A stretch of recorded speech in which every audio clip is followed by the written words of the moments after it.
3.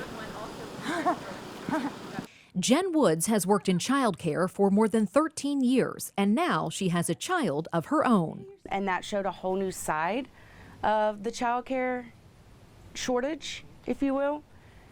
And I decided to get back into nannying after I had my baby, who is 1.5. She saw how great the demand was for providers in Nashville, and it was a job she could do without needing childcare for her daughter, Aubrey. And I was looking for income, and I was looking to stay at home.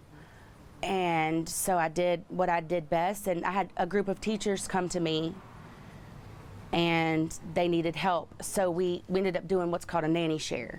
With a nanny share, a few families can come together and hire one nanny to care for their kids.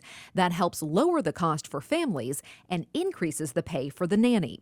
In Tennessee, a caregiver can watch up to 4 unrelated children without needing a license from the state.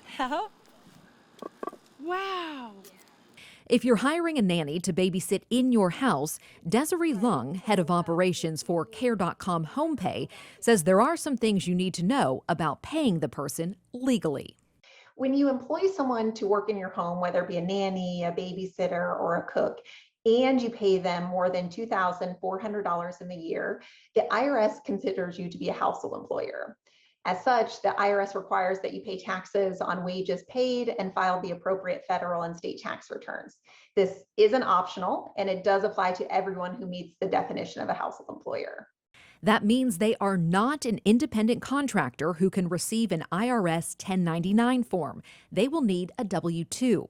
Household employers have to pay their share of Medicare, Social Security, and unemployment taxes. The nanny will have their portion taken out too. If you continue to pay under the table and you get caught, the family would have to pay double the back taxes, be subject to IRS fines, and in the most egregious of situations, they may actually risk losing professional licenses that they hold.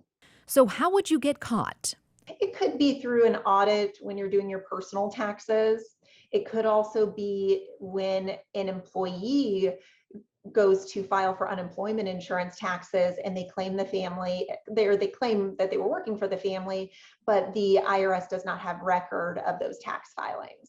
Care.com's HomePay and services like it can help you get back on track if you haven't been paying nanny taxes. We help you to get caught up on the paperwork and the filings, and in many cases help you to negotiate against the penalties on the back taxes that you owed. The service will also help you get registered with the IRS and do the tax work and payroll for you at a cost of $75 a month. We will calculate what needs to be withheld from your employee's pay, as well as what you owe as the employer, and then prepare the tax returns to file that with the state and the IRS. Paying legally will add about 10% on top of what you pay your nanny, but it will allow you to take advantage of the child care tax credit.